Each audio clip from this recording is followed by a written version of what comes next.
സംസ്ഥാനത്ത് വെള്ളിയാഴ്ച വരെ ഉയർന്ന താപനില മുന്നറിയിപ്പ്. ജാഗ്രതയുടെ ഭാഗമായി 12 ജില്ലകളിൽ കേന്ദ്ര കാലാവസ്ഥാ വകുപ്പ് യെല്ലോ അലർട്ട് പ്രഖ്യാപിച്ചു. കള്ളക്കടൽ പ്രതിഭാസത്തിന്റെ ഭാഗമായി കേരള തീരത്ത് ഇന്ന് രാത്രി ഉയർന്ന തിരമാലയ്ക്കും കടലാക്രമണത്തിനും സാധ്യതയുണ്ടെന്ന് ദേശീയ സമുദ്രസ്ഥിതി പഠന ഗവേഷണ കേന്ദ്രം അറിയിച്ചു. കൊല്ലം, പാലക്കാട് ജില്ലകളിൽ ഉയർന്ന താപനില 39 ഡിഗ്രി സെൽഷ്യസ് വരെ ഉയരുമെന്ന് കേന്ദ്ര കാലാവസ്ഥാ വകുപ്പ് മുന്നറിയിപ്പ് നൽകി.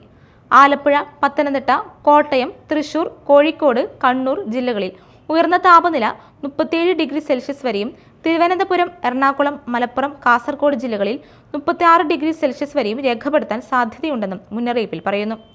സാധാരണയേക്കാൾ 2 മുതൽ 3 ഡിഗ്രി സെൽഷ്യസ് കൂടുതൽ ചൂട് അനുഭവപ്പെടാൻ സാധ്യതയുള്ളതിനാൽ ജാഗ്രത പാലിക്കണം.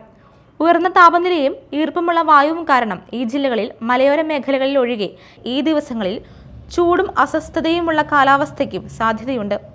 കള്ളക്കടൽ പ്രതിഭാസത്തിന്റെ ഭാഗമായി കേരള തീരത്ത് ഇന്ന് രാത്രി 11:30 വരെ 0.5 മുതൽ 1.5 മീറ്റർ വരെ ഉയർന്ന തിരമാലയ്ക്കും കടലാക്രമണത്തിനും സാധ്യതയുണ്ടെന്ന് ദേശീയ സമുദ്രസ്ഥിതി പഠന ഗവേഷണ കേന്ദ്രം അറിയിച്ചു. വേഗത സെക്കൻഡിൽ 5 സെന്റിമീറ്ററിനും 20 സെന്റിമീറ്ററിനും ഇടയിൽ മാറി വരുവാൻ സാധ്യതയുള്ളതിനാൽ മത്സ്യത്തൊഴിലാളികളും തീരദേശവാസികളും ജാഗ്രത പാലിക്കണം. Media time, Kochi.